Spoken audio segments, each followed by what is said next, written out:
नमस्कार, मी सानिया. यंग व्हॉईसमध्ये आपलं स्वागत आहे.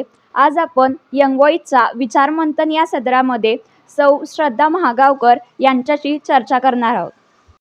कैलासवासी माजी खासदार भाऊसाहेब महागावकर फाउंडेशन, मनसेमध्ये जिल्हा उपाध्यक्ष, रेणुका चॅरिटेबल ट्रस्टमध्ये उपाध्यक्ष, तसेच ताराराणी महिला संस्था अध्यक्ष व भारत राष्ट्र राज्य समितीचे महिला संघटनेची जबाबदारी.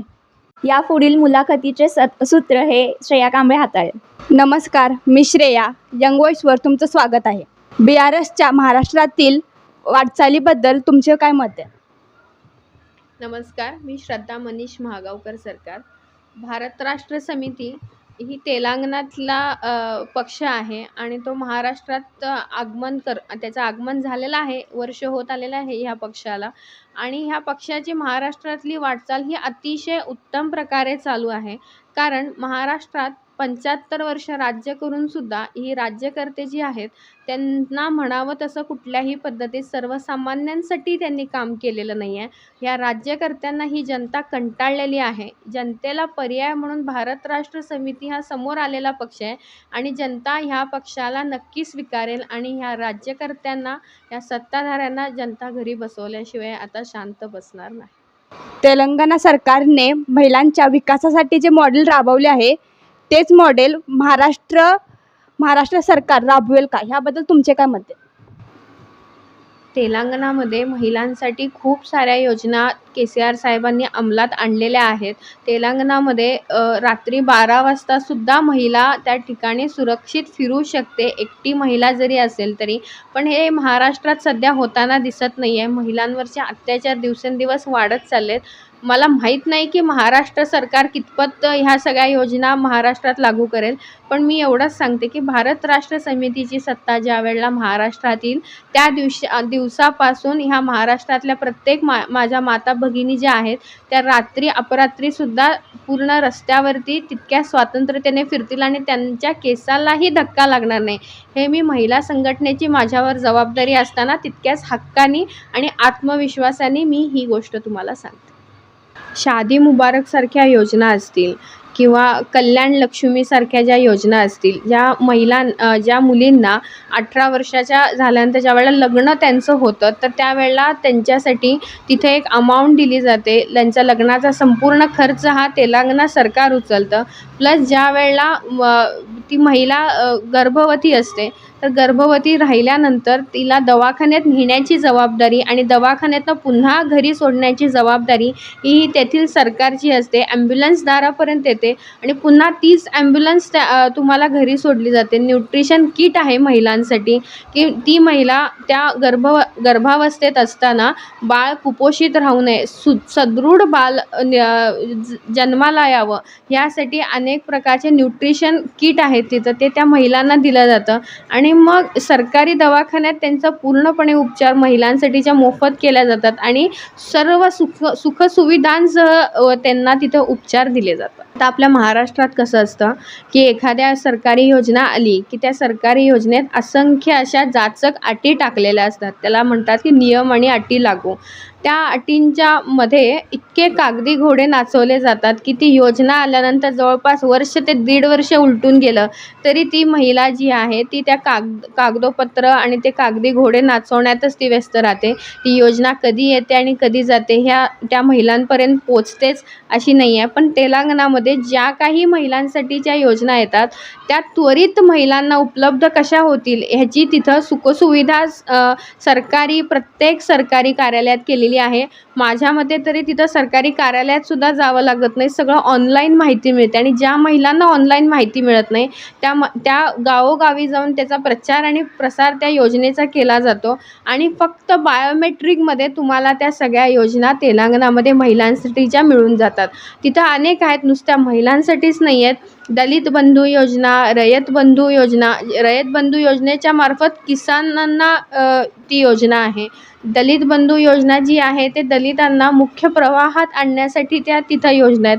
असंख्य योजना आहेत. वेळ पुरणार नाही इतक्या तेलंगणामध्ये योजना आहेत. माझी फक्त इच्छा एवढीच आहे की भारत राष्ट्र समितीची सत्ता येऊन महाराष्ट्रात तिथल्या सगळ्या योजना ज्या आहेत त्या महाराष्ट्रात जर राबवल्या तर जो आपला महाराष्ट्र सुजलाम सुफलाम म्हणवला जातो तो आणखीन त्यात भर पडेल आणि एक समृद्ध महाराष्ट्र आपला तयार होईल.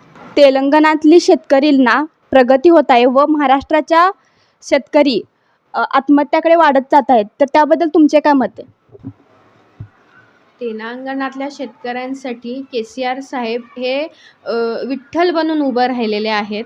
जो विठ्ठल आपल्या महाराष्ट्राचा दैवत आहे, जो शेतकऱ्यांचा दैवत आहे, त्या विठ्ठलापर्यंत तरी सगळे शेतकरी जात आहेत, पण तो विठ्ठल म्हणून माणसारूपी आपले राज्यकर्ते आपल्या शेतकऱ्यांच्या पाठीशी उभे राहिलेले नाही आहेत. ज्या शेतकऱ्यांच्या जीवावर आजपर्यंत महाराष्ट्रात प्रत्येकाने सत्ता स्थापन केली त्या शेतकऱ्यांचं ह्या सरकारला ह्या राज्यकर्त्यांना काहीही देणं घेणं नाही आहे. इतका महाराष्ट्रात पाऊस होतो, काही महाराष्ट्रातले भाग आहेत की जिथं भरपूर पाऊस होतो, काही महाराष्ट्रातले असे आहेत की जे दुष्काळग्रस्त आहेत पण तिथंसुद्धा पीक पिकतं. पण महाराष्ट्र सरकारला शेतकऱ्यांचं काहीही देणं घेणं नाही आहे. त्यांना फक्त त्यांच्या मतांवरती राजकारण करायचं आहे. उलट तेलंगणामध्ये शेतकऱ्यांना इतकी मान सन्मान आणि इतकी सुरेख वागणूक आहे की त्यांना त्यांचे जे धान्य पिकवलं जातं ते सुद्धा व्यापाऱ्यांशी त्यांना हुज्जत घालावी लागत नाही. ते तिथल्या जो शेतकरी धान्य पिकवतं, जे सोनं असतं शेतकऱ्यांचं, ते सरकार विकत घेतं आणि त्याचा जो हमीभावाची जी रक्कम असते ती पुढच्या 4 ते 5 दिवसात त्यांच्या खात्यावर जमा केली जाते. आणि आपल्या महाराष्ट्रातली ही शोकांतिका आहे की त्या हमीभावासाठी इथं शेतकऱ्यांना रस्त्यावर उठून लढावं लागतं. ह्या राज्यकर्त्यांना मी ह्या निमित्तानं एकच सांगते की ज्या वेळेला सर्व शेतकरी एकटावून तुमच्या विरोधात उभं राहील आणि तो शेतकरी जर सोनं पिकवायचं बंद होईल तर महाराष्ट्रात ह्या राज्यकर्त्यांना खायचे वांदे होतील. त्यामुळे कृपया महाराष्ट्र सरकारला माझी ही विनंती आहे की शेतकऱ्यांच्या बाजूनं अजूनसुद्धा उभं राहा. तुम्हाला जमत नसेल तर सत्तापासून लांब राहा. तुमच्या सगळ्यांचं भरभरून घर भरलेली आहेत. तुमची पिढी 10 ते 12 पिढ्या खातील इतकं तुम्ही सगळं भरभरून ठेवलेलं आहे. आणि माझ्या शेतकऱ्यांसाठी आता तुम्ही बाजूला व्हा. जो शेतकऱ्यांसाठी काम करतोय तो पक्ष ह्या सत्तेत येऊ दे. महाराष्ट्रातला तो सत्ताधारी पक्ष होऊ दे आणि माझ्या शेतकऱ्यांना त्यावेळेला न्याय नक्की मिळेल. महाराष्ट्रात मराठा, OBC, धनगर आरक्षणचं आंदोलन चालू आहे, त्याबद्दल तुमचे काय मत आहे? आता पुन्हा थोडंसं मी तेलंगणामध्ये या ठिकाणी जाईल. तेलंगणामध्ये एकूण 89% आरक्षण प्रत्येक समाजासाठी त्यांनी देऊ केलेलं आहे. धनगर समाजाला त्यांनी SC कॅटेगरीत घेतलेलं आहे. मराठा समाजालासुद्धा त्या ठिकाणी आरक्षण दिलेलं आहे. जर हे तेलंगणा सरकारमध्ये होतं, हे आपल्या शेजारच्या राज्यात होतं, तर महाराष्ट्रातसुद्धा मराठा समाजाला, धनगर समाजाला हे आरक्षण मिळू शकतं. पण ह्या सरकारला हे आरक्षण द्यायचं नाही आहे. जिथं मराठा समाजासाठी आरक्षणाचा लढा उभा राहिला तिथेच धनगर समाजसुद्धा त्यांच्या आरक्षणासाठी उभा राहिला. तर आता OBC समाजसुद्धा आरक्षणासाठी स्टँड घेते की आमचं आरक्षण टिकावं, आमच्या आरक्षणात कुणाचा वाटा नको या ठिकाणी. तर मला वाटतं हे सरकारचं समाज अस्थिर करण्याचं काम चालू आहे. या सरकारला आरक्षण द्यायचं नाही आहे. मला तो कायदेशीर अभ्यास जास्त नाही आहे की मी त्या खोलवर बोलू शकेन. पण मला एवढंच कळतं की फडणवीस सरकार किंवा शिंदे सरकारांना म्हणजे मराठ्यांना असेल किंवा धनगर समाजाला असेल हा आरक्षण द्यायचं नाही आहे. मुळात त्यांच्या ज्या नीतिमत्तेला ह्या समाजाला कधी आरक्षण मिळावं ही कधी त्यांचा विचारच नाही आहे. जर त्यांचा तो विचार असता की आरक्षण मिळावं तर कायदेशीर बाजू त्यांनी भक्कम केली असती आणि आपल्याला मराठा समाजाला आरक्षण त्यांनी मिळवून दिलं असतं. मी कुणा एका जातीविषयी इथं चर्चा करणार नाही कारण मी या समाजाचं प्रतिनिधित्व करत असताना सर्व धर्म समभाव घेऊनच ह्या समाजात मी वावरते. आर्थिक मागास वर्ग जर कुणाचा सिद्ध होत असेल, मराठा समाजाचा तरी सिद्ध झाला आहे. अनेक गोष्टी आहेत, कायदेतज्ञ सांगतायत की मराठा समाज हा मागास प्रवर्गात होऊ शकतो, जाऊ शकतो. तर त्यांना त्या ठिकाणी आरक्षण दिलं गेलं पाहिजे. धनगर समाजाची जी मागणी आहे तीसुद्धा रास्त आहे.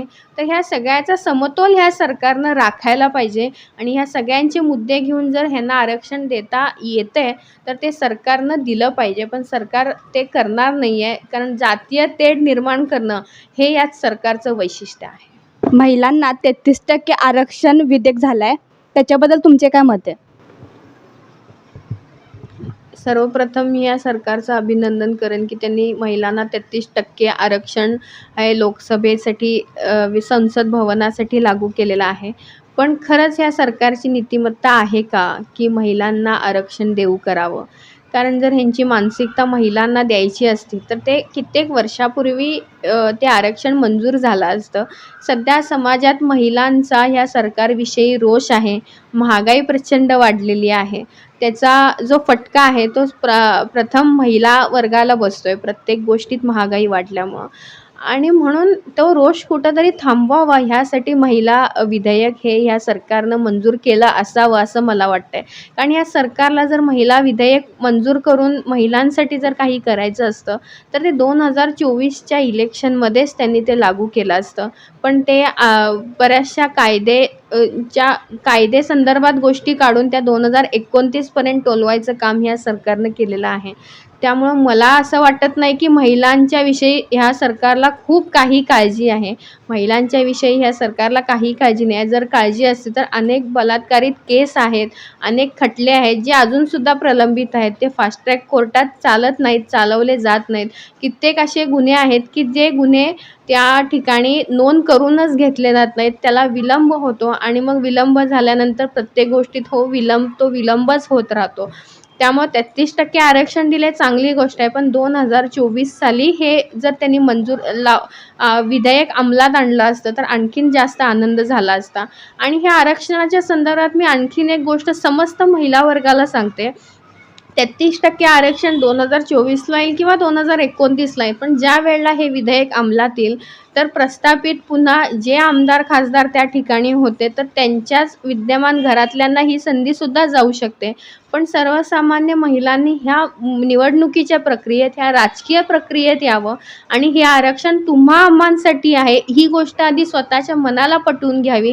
जोपर्यंत सर्वसामान्य गृहिणी ह्या निवडणुकीच्या प्रक्रियेत येणार नाही, ती त्या निवडणुकीला सामोरे जाणार नाही, तोपर्यंत मी असं कुठंच नाही म्हणणार की ते आरक्षण महिलांसाठी लागू झालेलं आहे, सर्वसामान्य महिलांसाठी. तर मी येणाऱ्या निवडणुकीत हे सर्वसामान्य महिला चेहरा ह्या निवडणुकीत उतरेल ही आशा करते. सध्या स्त्रिया सुरक्षित आहेत का, याबद्दल तुमचे काय मत आहे? मी पुन्हा तेलंगणामध्येच जाईन ह्या गोष्टीसाठी स्पष्टीकरण देण्यासाठी. तेलंगणामध्ये महिला ह्या खूप सुरक्षित आहेत. पण जर तेलंगणामध्ये महिला सुरक्षित असू शकतात तर त्या महाराष्ट्रात का असू नयेत? किंवा महिलांचा तो स्वातंत्र्य म्हणा किंवा महिलांचा ते हक्क आहे म्हणा की त्या सुरक्षित वावरण्याचा, या समाजात सुरक्षितपणे फिरण्याचा, सुरक्षितपणे त्यांना त्यांचा मूलभूत अधिकार प्राप्त करून घेण्याचा. तेलंगणामध्ये अशा अनेक योजना जे मी मगाशी सांगितलं त्याप्रमाणे महिलांसाठीच्या ज्या आणल्यात त्या तेवढ्याचसाठी आणल्यात की महिलांनी सुरक्षित राहावं. म्हणजे नेमकं काय की जोपर्यंत महिला अरेला कार्य करत नाही समोरच्या व्यक्तीला, त्या क्षणापासून ती महिला स्वतः आत्मसात आणेल की हां, मी या समाजात सुरक्षित आहे. आता काही गोष्टी आहेत की ज्या सरकारच्या आहेत की जिथं सरकार सक्षम असेल तर ती 100% त्या ठिकाणी महिला सुरक्षित असतेच. पण महाराष्ट्र सरकार हे ह्या महिलांच्या बाबतीत थोडंसं उदासीन आहे, जसं मी मगाशी तुम्हाला म्हटलं तसं. याचं कारण पुन्हा तेच आहे की अनेक जे कायदे आहेत आपल्या इथं ते कायदे तितके समृद्ध नाही आहेत की त्याचे अटी इतक्या जे जाचक अटी नाही आहेत की त्यामुळं एखादी गोष्ट महिलांविषयी घडल्यानंतर की नाही बाबा ही जर गोष्ट महिलांविषयी झाली तर आपल्याला त्याचा जबर फटका बसू शकतो, हे जोपर्यंत त्या समाजातल्या प्रत्येक घटकाला जाणीव होणार नाही तोपर्यंत त्या ठिकाणी महिला सुरक्षित राहणार नाही आहे. ह्या जोपर्यंत एखाद्या आरोपीला जोपर्यंत तुम्ही ताबडतोब अटक करून त्याला शिक्षेच्या पात्र उभं करत नाही तोपर्यंत ह्या समाजाला महिलांविषयी काय म्हणतात सुरक्षितता त्या महिलांना सुद्धा वाटणार नाही. आता महिला खूप प्रगल्भ झाल्यात, विचारांनी प्रगल्भ झालेल्या आहेत. समाजात प्रत्येक ठिकाणी महिला वगैरे नोकरदार महिला असू दे, कुठल्याही प्रकारच्या क्षेत्रात ह्या महिला खूप अग्रेसर ठिकाणी सुद्धा त्या महिला आहेत. पण त्या महिलांना सुद्धा तीच खंत आहे की आज माझ्या कामावरनं जर मला उशीर झालं आणि मला जर रात्र झाली जायला तर मी व्यवस्थित घरापर्यंत जाईन का? तर ही सुरक्षितता त्यांना जी आहे ती ह्या सरकारनं त्यांना देऊ करावी. म्हणजे काय की तिथं सरकार यायचं नाही, पण सरकारने त्यांना हा आत्मसन्मान किंवा एक आत्मविश्वास द्यायचा आहे की तू नारी आहेस, तू प्रगल्भ आहेस आणि तू रात्री अपरात्री कधीही फिरलीस तरी तुझ्या केसालाही धक्का लागणार नाही. ह्याचं जर नियोजन ह्या सरकारनं केलं तर 100% आणखीन सुरक्षित ह्या समाजात महिला राहील. सामाजिक व राष्ट्रीय क्षेत्रात स्त्री म्हणून आलेल्या अडचणी व अनुभव सांगा. सामाजिक आणि राजकीय क्षेत्रात काम करत असताना अडचणी महिला म्हणून येतातच. कारण कुठल्या समाजातल्या काही घटक आहेत त्यांना अजिबात बघवत नाही की एक महिला एका श्रेष्ठ पदावरती आहे किंवा एक महिला या समाजाचं नेतृत्व करते आहे, हे कुणाला मान्य होत नाही. मग त्यांना आडवं पडायचं काम ह्या काही राजकीय मंडळींचं तरी होतंच. ते सुद्धा माझ्या बाबतीत झालं. पण मी ह्यांच्या कुरघोड्यांना किंवा ते जे संकट आडवा आपल्या टाकायचा प्रयत्न करतात त्यांना मी अजिबात किंमत देत नाही म्हणा, किंवा मी आजपर्यंत कधी किंमत दिलेलं नाही आहे. मला शेवटी ज्या टोकापर्यंत मला जायचं आहे, मला ज्या क्षेत्रात मी आहे त्याच्या एक उच्च पदापर्यंत मी जात नाही किंवा त्या ठिकाणापर्यंत जात नाही तोपर्यंत मी ह्या गोष्टींकडं वळून बघत नाही. एकदा त्या ठिकाणापर्यंत गेले की आणि मग मात्र मी 100% मागं वळून बघते की आपल्या मागं काय काय संकटं आली होती आणि आपण त्या संकटाला तोंड देऊन इथंपर्यंत आलेलो आहे. आणि दुसरी गोष्ट अशी की ह्या राजकीय आणि सामाजिक क्षेत्रात काम करत असताना आपल्या पाठीमागे एक भक्कम पाठबळ असणं आपली व्यक्ती म्हणून खूप महत्त्वाचं असतं. तर या समाजात एक म्हण आहे की प्रत्येक पुरुषाच्या मागं एक स्त्री खंबीरपणे उभी असते, मग तो पुरुष कधी हरत नाही, असं एक म्हण आहे. पण माझ्या बाबतीत ही म्हण थोडीशी उलटी आहे. आणि मी जे सामाजिक असो किंवा राजकीय क्षेत्रात काम करत असताना माझ्या पाठीमागे खंबीरपणे माझा नवरा उभा आहे. आणि जोपर्यंत एखाद्या स्त्रीच्या पाठीमागे तिचा नवरा असेल, तिचा भाऊ असेल किंवा तिचे वडील असतील, जे कोण एक भक्कम पाठबळ तिच्या पाठीमागे जर असेल ना, तर ती स्त्री आयुष्यात कधीच हरत नाही. आणि तेच माझ्या बाबतीत आहे. माझा नवरा माझ्या पाठीमागे इतका भक्कमपणे उभा राहिला आहे की त्यामुळं थोडीशी कमी झळ मला ह्या समाजाची बसते म्हणा, किंवा त्या संकटांना तोंड देण्याची ताकदसुद्धा मला आज ह्या क्षेत्रात माझा नवराच देतो. त्यामुळं मी त्या माझ्या यशाच्या शिखरापर्यंत जात असताना माझ्या पाठीमागून तो माझ्यासोबत येतो. त्याचा एक पाठिंबा मला खूप महत्त्वाचा आहे. कारण ही जी संकट आहेत या महिलांना प्रत्येक क्षेत्र म्हणजे अगदी नोकर वर्गातल्या महिला असो किंवा सर्वसामान्य गृहिणी असू देत किंवा आम्ही राजकीय सामाजिक क्षेत्रात ज्या काम करतो ह्या महिलांना ह्या अडचणी येतातच. कारण शेवटी आपला भारत देश जो आहे तो पुरुष प्रधान संस्कृतींचा देश आहे. आणि ज्या वेळेला एक महिला नेतृत्व करत असताना तिच्यासमोर जर असंख्य पुरुष जरी असतील तर त्यातल्या काही लोकांना त्या महिलेचं नेतृत्व मान्य असतंच असं नाही. प्रत्येक समाज हा शिवाजी महाराजांच्या काळातलाच पुरुष असतो असं नाही. त्यांनी आईसाहेब ताराराणींचं नेतृत्व मान्य केलं आणि ती गादी टिकवण्यासाठी तो लढा दिला. आईसाहेब ताराराणींच्या पाठीमागं समाजातले स्त्री असतील आणि पुरुष असतील त्या सगळ्यांनी त्यांच्या पाठीमागं उभं राहिलं. पण जसं वेळ पुढं सरकत असते तसं थोडेसे विचार बदलत जातात. तसंच आजच्या घडीला सुद्धा आहे. पण मी एक महिला म्हणून प्रत्येक महिलाला सांगते की कोण तुमच्या आडवं पडतंय, कोण तुम्हाला संकट आणायचा प्रयत्न करतंय, त्या गोष्टीकडं न बघता त्यांना तुडून तुम्ही कसं पुढं जाता त्यात तुमचं यश लपलेलं आहे. BRSच्या माध्यमातून तुम्ही स्त्रियांसाठी भविष्यात तुम्ही काय कराल? सुरुवात भारत राष्ट्र समितीच्या वतीनं जर स्त्रियांसाठी असं म्हणाल तर हे चुकीचं आहे असं मला वाटतं. कारण भारत राष्ट्र समितीत जरी मी असले किंवा जरी नसले तरी महिलांच्या हक्क आणि सुरक्षिततेसाठी मी नेहमी त्या महिलांच्या पाठीशी उभी आहे. सर्वप्रथम महिलांच्या बाबतीतले काही विषय मी हाताळलेत. बघा, संकट म्हणा किंवा त्या सुरक्षित आहेत का नाहीत हा प्रश्न 2 नंबरला राहिला. प्रथम प्रश्न असा आहे की प्रत्येक ठिकाणी महिला काम करत असताना तिला जी दुय्यम वागणूक मिळते. म्हणजे एक उदाहरण देते तुम्हाला. शेतात काम करत असताना स्त्री आणि पुरुष दोघंही काम करतात. पण पुरुषांना मजुराची जी रक्कम असते जर ती एक उदाहरण घेऊन चला 300 रुपये असेल तर त्या ठिकाणी स्त्रीला 150 रुपये मिळते. तेच झालं बांधकाम क्षेत्रात सुद्धा. बांधकामाच्या ठिकाणी मजूर म्हणून काम करत असताना पुरुषाला जर उदाहरणार्थ 300 रुपये मिळत असतील तर ते महिलांना 150 रुपये मिळतात. मग बाबा पुरुषाला मी एक सांगते की तुझ्या तोडीस तोड ती महिला काम करते, उलट थोडंसं जास्त करते. कारण सकाळी उठून डबा करून घरातलं आवरून ती त्या ठिकाणी पोहोचत असते. बरोबरीनं त्या तिच्या नवऱ्याचा असेल किंवा जे कोण तिच्यासोबत त्या घरातनं काम करायला जातं त्याचासुद्धा त्याची जी शिदोरी आहे ती सुद्धा ती बांधून घरातनं नेलेली असते आणि परत घरी येऊन आणि तिला काम करायचं असतं. मग कुठल्या हेतूनं तिला निम्मा पगार देऊन तिचं तुम्ही खच्चीकरण करता. ह्या गोष्टीसाठी भारत राष्ट्र समिती असेल किंवा मी वैयक्तिक असेल, ह्या गोष्टीसाठी मी लढतीये.